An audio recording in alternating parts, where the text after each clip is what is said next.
I'm a storyteller with pictures, a photojournalist. Every image I make, I try to have two things in it, and that is substance and style.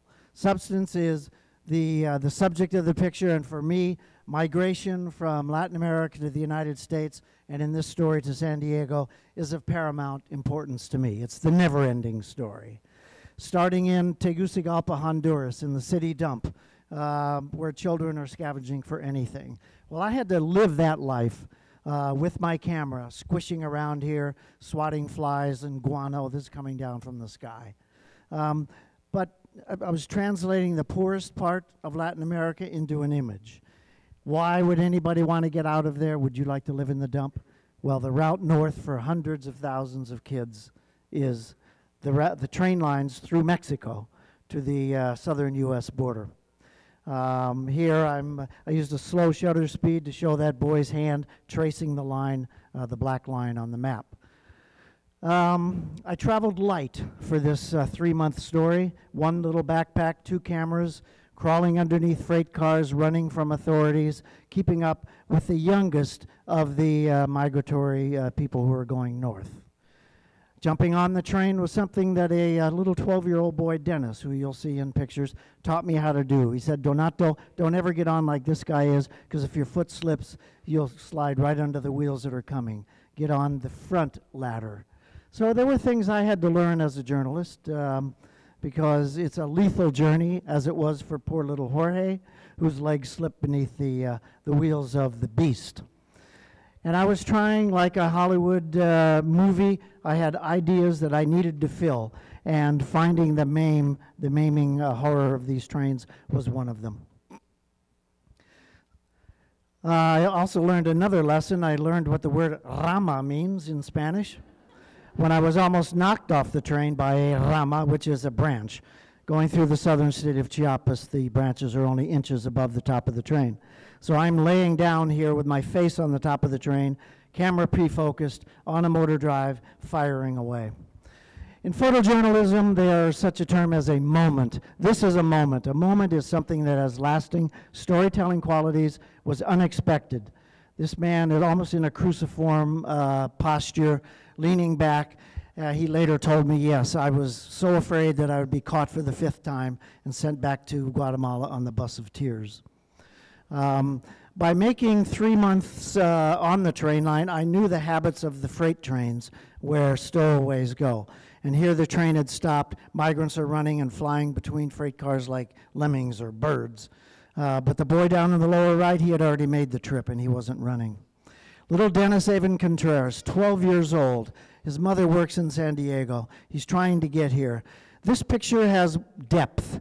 The begged food and the subject is obvious. The dogs that are hungrier than he is, and then his vehicle that brought him to San Diego. The train is in the background.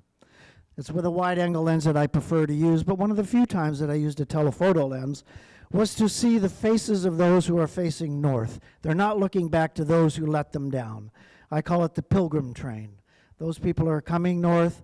I don't know who let them down. Was it their church, their parents, their school, their government? But probably in Honduras, all of the above. This is a moment that holds great meaning in my photojournalism career. A little boy probably with his sister on his father's horse because he can't reach the stirrups. A slow shutter speed to blur the background. I'm on top of the train. The horse is racing the train. And the editorial significance of that picture was not only its God-given beauty, but it brought a few seconds of joy to the riders on the train. Now we're moving up on a 2,000-mile journey from the Guatemala border up to Mexico City. And one of the things I had on my list of things not to miss that migrants told me at the end of the route were the food throwers of Veracruz, the state of Veracruz. And here is why I do photojournalism. The substance is the gift. The style is my settings of the camera. Wide-angle lens, slow shutter speed to show you the motion of the train as the gift was given. This is my metaphor for Bound to El Norte, children traveling alone on the trains of Mexico to get to the U.S. border. The metaphor is it's an uncertain horizon, hidden in the fog as we approach Mexico City at a level of 5,000 feet at dawn. That was shortly after that. I was robbed on the train, lost all my gear, but I did end up with new gear at the Mexico border in Nuevo Laredo, where I found these two children hiding right next to the Rio Grande River. Stayed with him all night because the poor guy holding his head was beaten by a thug on the street. Now we're crossing the Rio Grande River into southern Texas. I was in the river many, many times with my gear.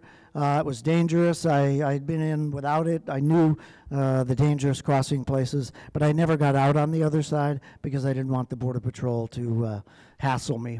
Here's little Dennis Contreras. I bring his picture up from the trip, during the trip, in his little Tweety Bird t-shirt that he probably got at a shelter. His little friend there. We're coming the dawn through the Chiapas or Veracruz jungle.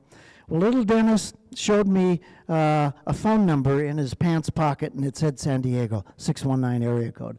This is Dennis 3 years after that picture in his mother's apartment. He did make it. He did make it to El Norte. But, you know, immigration for survival is not always a Cinderella story. As we know, the streets here aren't paved with gold and silver, and there's not a job for everybody. Well, his mother felt like, my God, had I known what my poor son had gone through, I probably wouldn't have left him.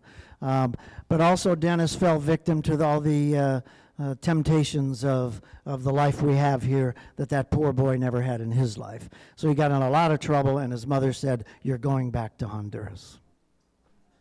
Thank you.